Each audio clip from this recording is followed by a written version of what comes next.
있습니다. 신동관 교수님은 광주교육대학교 영어교육과에서 근무하고 계시며 현재 한국초등영어교육학회 부회장과 한국영어교육학회 부회장직을 역임하고 계십니다.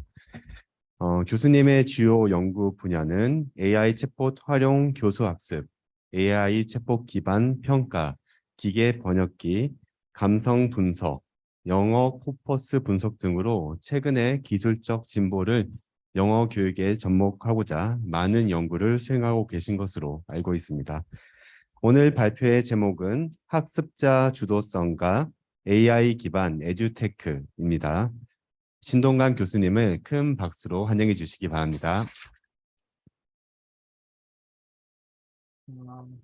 안녕하세요. 광주교대 신동광입니다. 먼저 이런 귀한 자리에 초대해 주셔서 너무 감사드리고 부족하지만 저희의 그 발표가 여기 계신 모든 분들께 조금이나마 도움이 되었으면 좋겠습니다. 오늘 제가 발표드릴 내용은 학습자 주도성과 AI 기반 에듀테크입니다.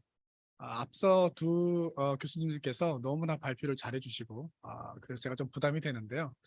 두 분 교수님들이 약간 그 매크로한 부분들을 발표해 주셨다고 한다면 2022년 개정교육과정의 또 핵심 그 개념인 학습자 주도성을 어떻게 에듀테크를 통해서 지원할 수 있을까에 대한 부분에 대해서 좀 더 마이크로한 부분을 제가 설명드리도록 하겠습니다.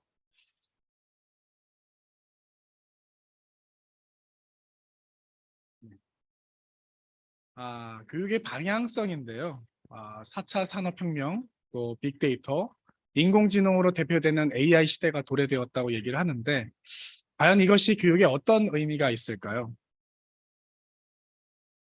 저는 지식 기반 사회 또는 지식 기반 교육에서의 탈피라고 생각을 합니다. 사실 예전에는 능력을 평가할 때, 개인의 능력을 평가할 때 얼마나 많은 지식을 가지고 있는가, 그런 지식의 양을 가지고 평가를 했습니다. 그런데 현재는 AI와 그냥 다양한 그런 초연결 사회에서 시간과 장소의 제약 없이 언제 어디서나 수많은 정보에 우리는 접속을 할 수가 있습니다. 그리고 AI를 통해서 빠른 정보 처리도 가능하게 되었습니다. 이런 것들, 이런 변화가 정보의 전달자로서 교사의 역할은 무엇일까라는 그런 변화에 궁금증을 낳게 되었습니다. 그리고 교육의 방향은 또 어디로 가야 할까요? 학습자에게 요구되는 미래의 능력은 지식이 아닌 지식을 활용하는 창의적인 사고력입니다. 다른 말로 고등사고 능력, 핵심 역량, 문제 해결력이라고도 말을 합니다. 좀 더 구체적으로 설명을 드리면 이제는 스스로 지식을 검색하고 수많은 정보를 비판적으로 분석하여 그러한 정보 가운데서 내가 필요한 적합한 정보를 선별할 수 있으며 이러한 정보들을 창의적으로 활용하는 능력이 필요합니다. 이러한 맥락에서 2022년 개정교육과정에서는 학습자 주도성이라는 개념을 도입했습니다. 스튜던트 에이전시라고도 하고요, 러너 에이전시라고도 합니다. 이게 핵심 개념으로 이제 주목을 받은 이유 중에 하나는 OECD가 OECD 학습체계 2030이라는 그런 발표문에서 이 학습자 주도성을 핵심 개념으로 발표했기 때문입니다. 물론 우리가 지금 주도성이란 말을 들었을 때 이미 친숙하다는 그런 느낌이 들 겁니다. 기존에도 이미 유사 개념이 있습니다. 학습자 자율성, 러너 어토너미라는 개념이 이미 익숙하고요. 또 하나는 자기주도적 학습, self-directed learning이라는 표현이 아마 저희에게 친숙한 개념이 아닐까 생각이 듭니다. 이런 두 개념들과 학습자 주도성이 어떠한 차이점이 있을까요? 먼저 학습자 주도성과 학습자 자율성을 비교해 보도록 하겠습니다. 학습자 자율성의 경우는 학습의 목표가 개인 수준에 머물러 있습니다. 반면에 학습자 주도성은 우리 학생들이 포함되어 있는 공동체 구성원으로서 구성원 상호 협력을 통한 공동의 목표를 포함하고 있습니다. 공동의 목표만 있다는 것이 아니라 개인의 목표뿐만 아니라 공동의 목표도 함께 한다는 것이죠. 예전에 사실 공부 잘하는 학생들 사회 나가보니 본인밖에 모른다, 이런 말씀 많이 하셨는데 이제는 공공의 선을 좀 생각해야 될 때라고 생각이 들어서 아마 이런 부분들이 들어오지 않았을까라는 생각이 듭니다. 또한 자기주도적 학습과도 약간의 차이가 있습니다. 자기주도적 학습은 수업의 목표, 내용, 방법, 평가 방식 등 이러한 교육 설계를 모두 교사가 결정합니다. 반면에 학습자 주도성은 수업의 설계 단계부터 학습자가 참여해서 공동 주도성이라는 표현을 합니다. 물론 여기서 좀 의문을 가지실 수 있습니다. 특히 초등학생이 어떻게 학습 설계에 참여할 수 있지? 특히나 학습 내용, 이미 교과서와 우리 결정이 되어 있죠. 학습 내용, 이런 부분들을 어떻게 참여할 수 있지? 이런 부분들은 좀 더 제가 구체적인 방법에 대해서는 설명드리도록 하겠습니다. 뿐만 아니라 자기주도적 학습은 교과 내용이 한정되어 있습니다. 학습 활동에서 내가 어떻게 주도적으로 학습할 것인가, 이런 부분에 한정되어 있다면 학습자 주도성은 학생회, 동아리 활동, 이런 것들을 포함한 학생 자치 활동과 비교과 활동에도 적용되는 개념입니다. 다시 말해서 학습자 주도성의 개념보다 보다 확정된 개념이라고 볼 수가 있습니다. 그럼 이러한 학습자 주도성을 어떻게 에듀테크가 지원할 수 있을까요? 구체적인 사례 중심으로 설명드리도록 하겠습니다. 학습자 주도성의 핵심 원리는 이미 우리가 친숙합니다. 예전에 수요자 중심 교육과정, 학습자 주도성 기반 교수학습, 협력학습, 굉장히 친숙한 용어들이죠. 크게 달라진 게 없다고 생각이 들 수도 있습니다. 그런데 여기서 조금 우리가 주목해야 될 두 가지는, 첫째, 학습 계획 단계에서부터 어떻게 학습자가 참여할 수 있을까? 두 번째는 학습자 자신의 학습 능력과 속도에 맞춘 학습이 어떻게 가능할까? 여러분도 아시겠지만 교실 안에서, 실제 교실 현장의 교실 안에서 학습 속도가 다른 학생들을 모두 다 교사가 커버하기는 쉽지가 않습니다. 우리가 가진 편견이 있어요. 어떤 학생들은 굉장히 학습 속도가 느립니다. 근데 그런 학생들이 사실은 인지적으로 큰 문제가 있는 것이 아니라 소위 말하는 워킹 메모리가 좀 떨어지는 것이죠. 다시 말해서 작업 기억이라는 건 뭐냐면 습득 속도는 굉장히 느려요. 근데 습득 속도가 느리지만 한 번 습득이 되면 롱텀 메모리는 굉장히 깁니다. 문제는 한 번이 아니라 여러 번을 설명을 해야 되는 거죠. 그래서 사실 그런 속도의 차이를 어떻게 고려할 수 있을까 굉장히 쉽지 않은 부분입니다. 이런 부분들을 에듀테크를 통해서 어떻게 지원할 수 있을까? 이런 부분을 좀 고민할 필요가 있지 않을까라는 생각을 해보았습니다. 첫 번째 예시입니다. 에듀테크의 첫 번째 예시로 저는 AI 스피커를 활용한 협력 학습을 예를 들고 싶습니다. 2017년 김재상의 연구인데요. 아마존의 에코라는 스피커를 활용한 수업입니다. 소규모 활동으로 모둠 활동으로 진행을 했는데요. 상호작용의 활동이 일어났는데 다양한 형태의 학습이 일어났습니다. 한 학습자가 상호작용을 하고 나서 다른 학습자에게 전달하는, 학습자들끼리 다시 상호작용을 하는 그런 형태가 나타나기도 했고요. 2명 또는 3명으로 나눠서 AI 스피커와 대화를 나누는 그런 모습도 볼 수가 있었습니다. 다른 한 가지 활동은 여러 명이 모여 있지만 학습자들 간의 상호작용이 아니라 AI와 학습자가 1대1로 상호작용하는 그런 대등한 관계를 볼 수도 있었습니다. 이러한 상호작용을 통해서 학습자는 본인이 몰랐던 지식을 얻을 수도 있었고요. 본인이 스스로가 말을 하면서 부족한 부분을 인지할 수도 있었습니다. 셀프 어웨어니스가 일어난 것이죠. 뿐만 아니라 학습자 간 상호작용도 일어났습니다. 여기 제시되지는 않았지만 적극적으로 참여하는 학생들도 있었고 소극적으로 바라만 보는 학생들도 있었습니다. 적극적으로 상호작용 학생들을 바라보는 제3의 소극적인 학생들도 많은 학습이 일어났습니다. 두 번째는 소위 말하는 MRC라는 기술입니다. 아마 좀 친숙하지 않은 용어일 텐데요. Machine Reading Comprehension이라고 하는 기계 독해라는 기술입니다. 이런 것을 통해서 학습자가 어떻게 스스로 학습 시간, 학습 속도를 조절할 수 있을까라는 부분을 좀 고민을 해봤는데, 예를 한번 보겠습니다. 왼쪽에 보시는 그 검색예가 마이크로소프트의 빙이라는 그 브라우저의 검색 엔진입니다. 질문이 뭐냐면 How long is the longest river in the world? 세상에서 가장 긴 강의 길이는 뭘까요? 라고 물어봤어요. 구글 검색을 했을 때 저희가 가장 긴 강, 뭐 이런 저렇게 똑같은 질문을 입력하면 구글은 어떻게 검색을 하냐면 각각의 단어를 키워드로 인식을 하고 각각의 단어가 포함되어 있는 문서는 모두 검색을 합니다. 그래서 그런 것들을 만약에 어떤 단어가 빠졌을 때는 어떤 단어가 빠졌다고 표시하고 그 다큐멘트까지 다 보여줘요. 엄청나게 많은 정보를 보여주죠. 그래서 내가 필요한 정보를 찾을 때는 또 일일이 다 열어봐야 됩니다. 확인하고. 근데 기기독해라는 것은 어떤 것을 기반으로 하고 있냐면 제가 좀 설명을 드렸지만 Question and Answer Dataset. 처음부터 어떻게 만들어졌냐면 질문과 대답의 데이터셋을 만들어놨어요. 이 얘기는 뭐냐면 키워드로 검색을 하는 것이 아니라 질문 자체를 이해하고 검색을 합니다. 실제 검색의 예시를 보시면 관련된 다큐멘트를 찾고 무엇을 추가로 찾고 있냐면 강의 길이. 강의 길이만 또 찾아가지고 강의 길이를 최종 결과물로 좀 제시를 하고 있습니다. 좀 더 구체적이죠. 이러한 그 MRC 기술은 크게 네 가지로 나뉘는데요.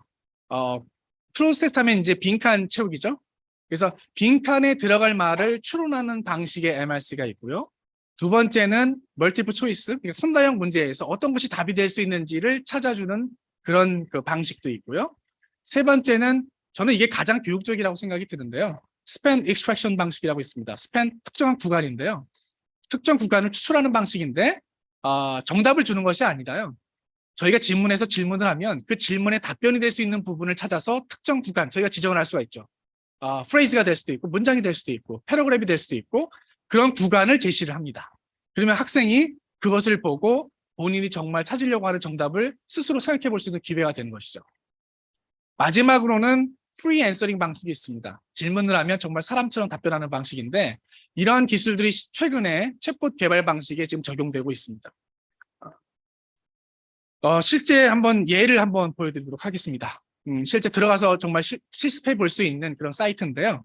그냥 구글에서 MS, MRC만 검색하셔도 저 사이트를 찾을 수가 있습니다. 저 사이트를 찾아서 제가 실제 수능의 지문 하나를 입력해 봤습니다.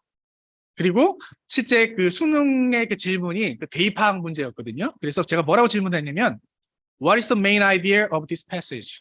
이 글의 주제는 뭘까요? 라고 물어봤습니다. 물어봤더니 그에 해당되는 질문을 했는데 답변을 그 구간을 찾아가지고 저렇게 센텐스로 제시를 했는데 실제 정답을 확인해 보시면 저 수능 질문의 정답을 확인해 보시면 정확하게 정보를 찾아준 걸 확인할 수가 있습니다. 저희 연구는 2022년도 올해군요. 얼마 전에 퍼블리시가 된 연구인데요. 실제로 수능의 모든 문항을 분석을 해서 얼마만큼의 답안을 찾는데 정확한 정보를 제공할 수 있는지에 대한 가능성을 이제 분석한 연구입니다. 굉장한 가능성을 봤습니다. 그래서 저희는 이 연구에서 이러한 MRC의 활용을 Instructional Scaffolding이라는 표현을 썼습니다. 다시 말해서 스스로 자기주도적 학습, 글을 읽거나 또는 독해 문제를 풀 때 제가 모를 수 있어요. 시험 문제를.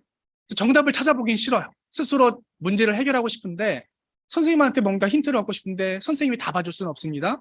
그랬을 때 MRC한테 물어봤을 때 중요한 정보를 받고 스스로 끝까지 문제를 해결하는 기회를 끝까지 이어나가는 그런 활용 형태에서 충분히 이 MRC가 사실은 실제 구현된 교육학습 프로그램이 아직 없습니다. 하지만 충분한 가능성이 있는 기술이라고 저는 생각이 들어서 이런 연구를 진행을 했고 그런 부분을 에듀테크의 하나의 방법으로 학습자 주도성을 지원할 수 있는 기술이라고 생각이 들었습니다. 세 번째는 여러분이 이미 친숙한 챗봇입니다. 근데 여러분이 생각하는 대화형 챗봇을 지금 설명드리는 것은 아니고요. 이것은 이제 영어에 한정되는 문제는 그 교수법은 아니라고 생각이 듭니다. 예를 들어서 Q&A 챗봇을 제가 지금 예를 들고 있는데요. 사회과에서 제가 사회 문제, 사회 관련된 그런 글을 읽다가 갑신정변이 뭔지 모르겠어요. 구체적으로 알고 싶어요. 물론 구글에서 검색할 수 있습니다. 구글에서 검색할 수 있지만 여기 지금 실험한 걸 보면 아바스 앤 카지 2014년도 연구를 보면은 구글을 검색한 것과 Q&A 챗봇을 통해서 친구한테 물어보듯이 정보를 얻었을 때 어떤 것이 더 기억이 오래 갈까? 여러분들 참 공부하라면 기억이 안 나는데 친구랑 수다 떨면 참 기억이 오래 남죠. 바로 그거예요. 대화를 통해서 맥락을 통해서 정보를 얻었을 때는 기억이 오래 가요. 그래서 Q&A 챗봇을 뭐 위키피디아만 연결해도 아마 될 겁니다. 그러니까 정보로 해서 그냥 TTS 연결해서 구두로 친구처럼 얘기하듯이 정보를 얻을 수 있어요. 비서처럼. 그렇게 학습했을 때 기억뿐만이 아니라 학습 효과도 구글 검색을 통해 얻은 정보보다 굉장히 더 높다는 것을 확인할 수가 있었습니다. 그래서 영어 교육에서도 아까 문제를 풀 때 특별한 그 어떤 정보에 대해서 좀 더 알고 싶다고 했을 때 Q&A 챗봇을 통해서 지식을 좀 더 얻을 수 있는 것이죠. 아까 제가 말씀드린 지식 기반에서 좀 탈피한다는 얘기가 이런 역할을 챗봇이 해줄 수 있는 것이죠. 제가 암기하지 않아도. 그래서 첫 번째 Q&A를 기반으로 한 Q&A 챗봇을 활용할 수 있고요. 두 번째는 챗봇의 본래 기능, 대화의 파트너로서, 상호작용의 파트너로서 챗봇을 생각해 볼 수가 있습니다. 이미 오늘 발표에서도 팽톡과 관련한 많은 발표들이 오늘 있는 걸로 알고 있는데 AI 팽톡이 지금 현재 그 초등학교에서 많이 활용되고 있습니다. 굉장히 큰 변화죠. 조금 아쉬운 거라고 한다면 이 AI 팽톡이 여전히 약간 자유로운 대화 이런 부분이 좀 한계가 있고요. 좀 따라 읽기 또는 발음 위주 뭐 이런 형식의 그런 활동이 많다는 점은 아마 한계점이라고 볼 수가 있습니다. 저는 챗봇은 아주 대단한 기술이라고 생각하지는 않습니다. 챗봇에서 굉장히 중요한 것은 교육자들이 참여한, 영어 교육 전공자들이 참여한, 영어 교육을 전공한 분들이 전문 지식을 활용한 태스크 디자인이라고 생각을 합니다. 그런 것이 좀 반영된 것이 저는 챗봇 엘리라고 생각이 들어요. 챗봇 엘리를 보면은 미션 기반으로 챗봇이 개발되어 있어요. 자유대화 챗봇도 있습니다. 자유대화 챗봇은 좋은 건 뭐냐면 어떤 얘기든 할 수 있어요. 문제는 교육적으로 개발된 것이 아니기 때문에 학습자가 알아듣지 못하는 어려운 표현도 많이 포함하고 있어요. 그런 부분들이 한계라고 볼 수가 있고요. 또 하나는 이 미션 기반은 이것을 좀 대안으로 떠오를 수 있는 그런 기술이라고 생각이 드는데 미션 기반은 이미 디자인이 되어 있습니다. 나와 있을 수 있는 표현이 한정돼 있어요. 예를 들어서 메뉴판을 주고 메뉴판에서 피자 하나 시키고 그다음에 각각이 원하는 걸 시킨다라고 제안을 한다고 한다면 고를 수 있는 건 한계가 있습니다. 그럼 챗봇이 예측할 수 있는 답변도 제한이 되어 있겠죠. 얼마든지 구현이 가능해요. 자연스럽게. 대신 다이얼로그를 짜서 시나리오 베이스로 A, B 패러팅하는 것처럼 외우는 것이 아니라 학습자 스스로 답변을 생각하고 답변을 할 수가 있어요. 자연스러운 대화처럼. 그러한 측면에서 챗봇 기술 자체, 테크놀로지가 중요한 것이 아니라 이러한 기술들을 활용할 때 얼마나 인지 학습이 가능한지, 학습자가 인지 활동을 할 수 있는지 그러한 부분들이 단순하게 사교육에서 만들어진 챗봇과 교육학자들이 만든 챗봇이 가지는 차별성이라고 생각이 듭니다. 얼마든지 다이얼로그 플로우라는 무료 챗봇 빌더를 통해서 교사분들 그리고 여기 계신 교수님들이 저는 이런 디자인에서 만들 수 있다고 생각이 듭니다.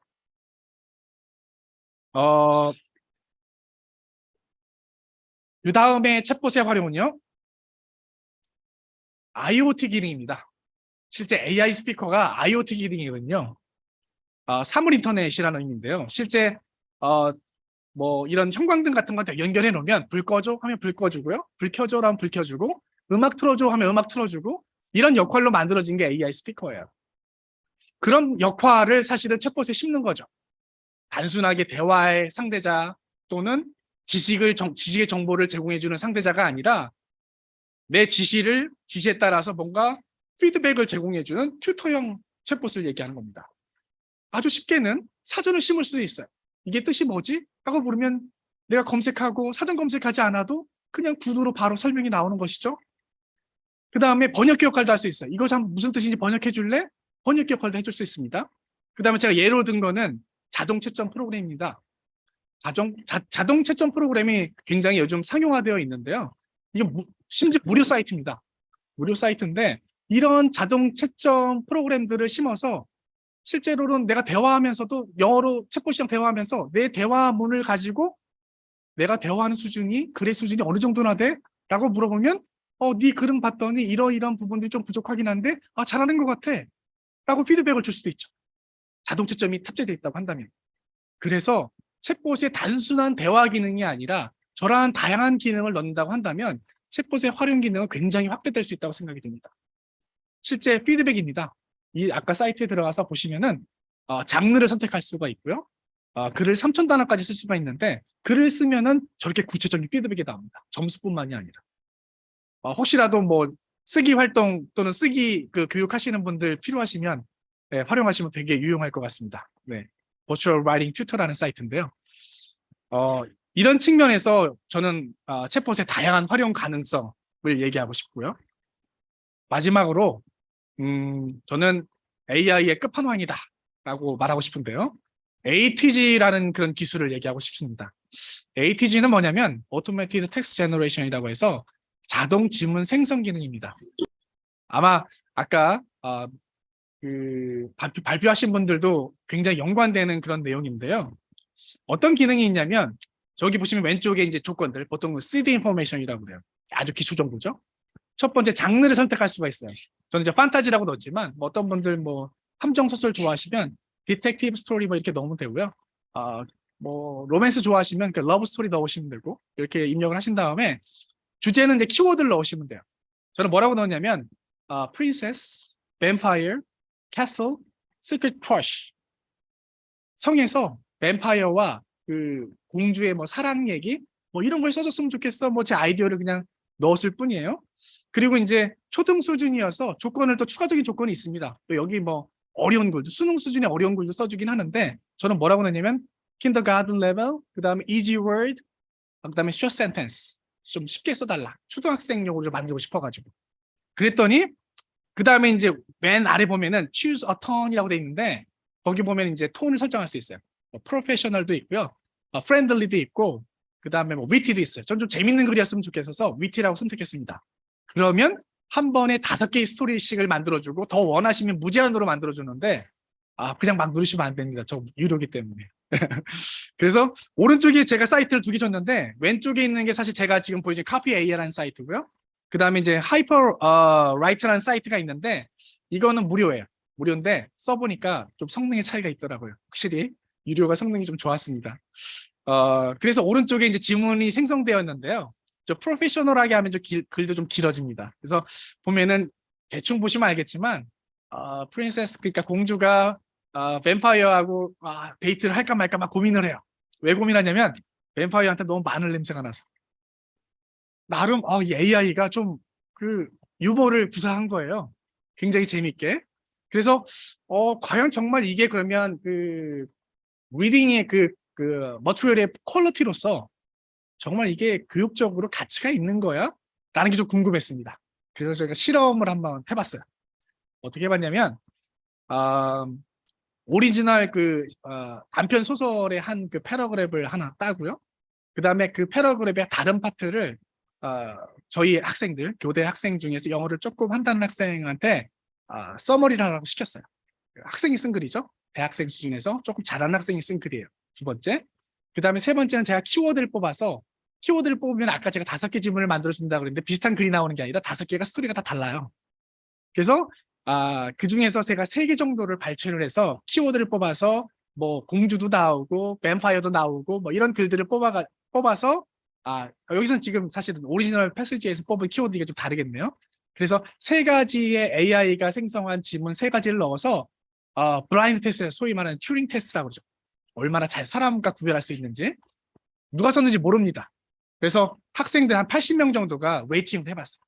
얼마나 내용이 자연스러운지, 얼마나 영어가 자연스러운지, 영어 표현이 자연스러운지. 보세요. 어떤 게 제일 높죠? AI 첫 번째랑 세 번째가 제일 높았습니다. 5점 척도로 했거든요. 5점 리커트 척도로 했는데 AI가 쓴 그 두 글이 가장 높은 점수를 받았어요. 결과를 보고 좀 깜짝 놀랐습니다.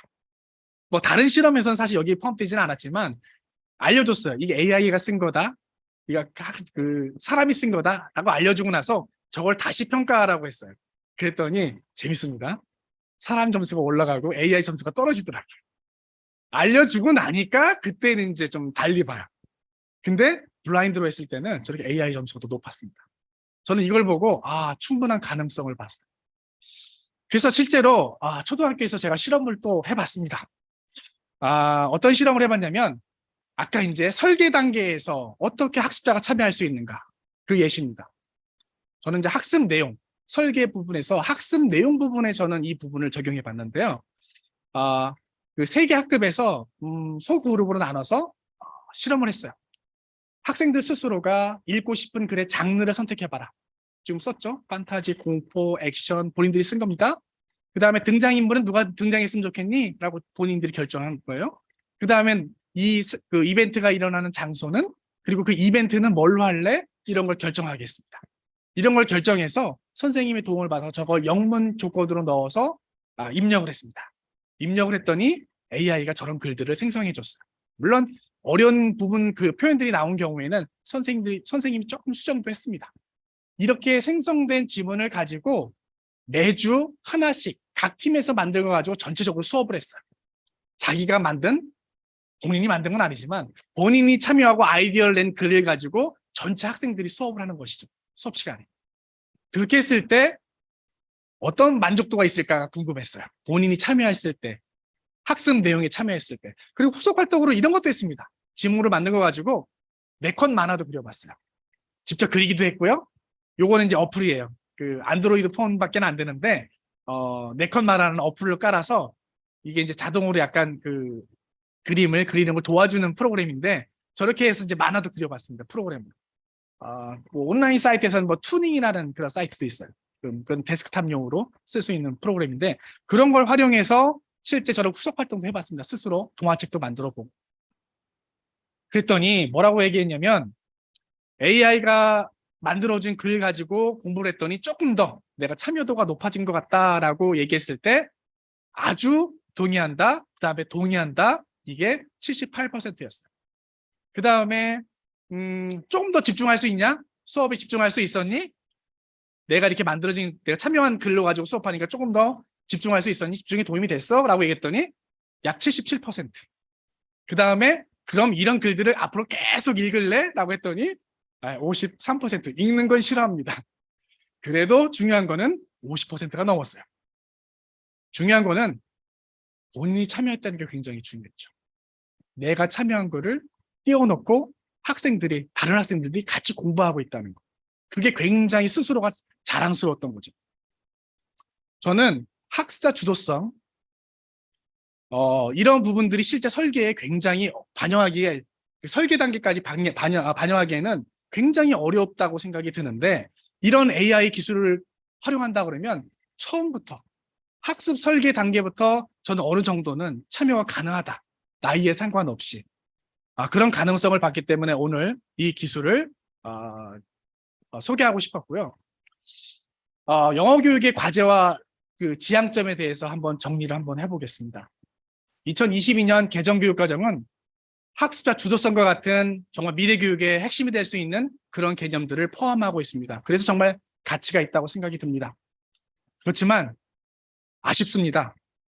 아쉬운 건 뭐냐면 여전히 그 학습의 핵심은 의사소통, 표현, 기능, 이게 핵심이라고 생각이 들어요. 여전히.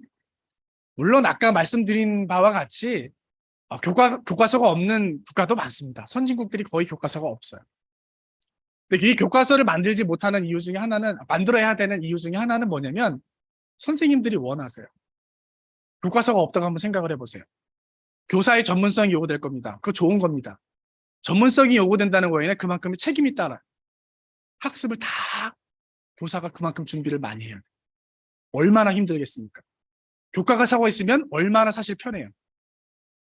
변화라는 건 저는 비약적인 변화 쉽지 않다고 생각이 듭니다.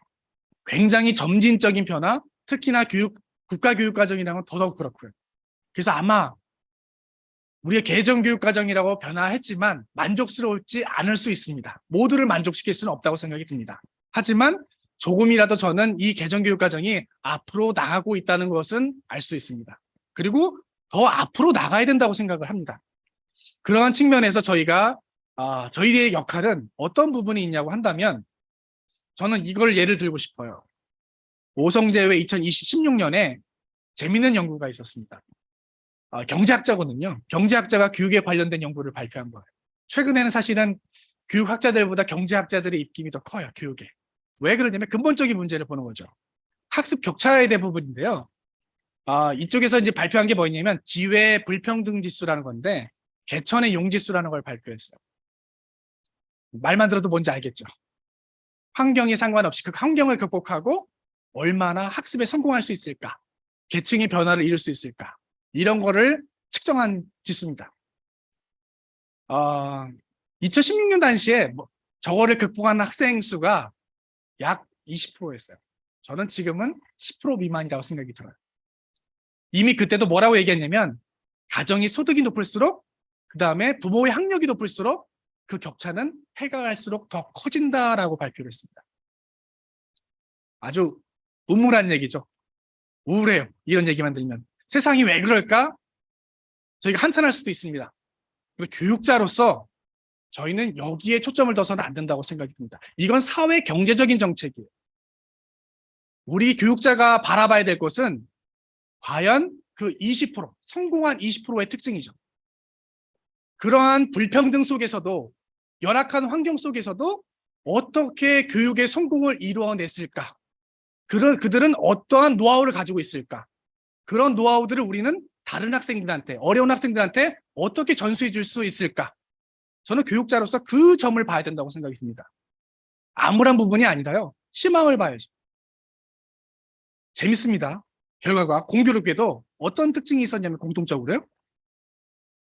자기 주도적 학습의 시간이 많았습니다. 오늘 학습자 주도성이라는 개념을 제가 선택해서 발표하는 이유도 바로 여기에 있습니다. 학습자 주도성이 강조돼야 되는 이유고요. 에듀테크가 이것을 지원해야 되는 이유입니다. 하지만 여전히 과제도 남아 있습니다. 아까 우리 교육과정이 어떤 스킬이 아니라 컴피턴시, 역량을 강조해야 된다고 얘기를 했어요. 근데 그 한계가 뭐냐면 우리는 여전히 평가에서 속도 평가를 하고 있어요. 수능을 한번 생각해 보세요. 많은 문제를 정확하게 빨리 풀어야 돼요. 근데요, 시간만 충분히 줬다면 그 문제 풀 수 있는 학생들 굉장히 많을 겁니다.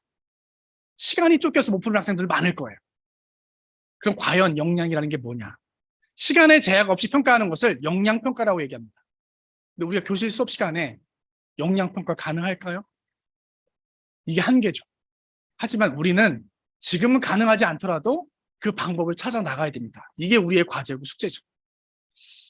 여러 가지 제한점이 있습니다. 그래서 그럼에도 불구하고 AI 에듀테크를 통해서 우리는 교사의 업무 부담을 줄여줌으로써 수업의 기획자로서 또는 촉진자로서 미래의 교사에게 요구되는 본연의 역할에 더 집중될 수 있도록 이것을 충분히 활용해야 된다고 생각을 하고 저는 충분히 가능성이 있다 기대를 합니다. 그래서 오늘 제가 준비한 것은 여기까지고요. 조금이나마 여러분이 앞으로 연구하시고 또 지도하시는데 많은 시사점이 되었으면 좋겠다는 생각이 들면서 여기서 마무리하도록 하겠습니다. 감사합니다. 네, 감사합니다. 지금부터 한 10분 정도 질의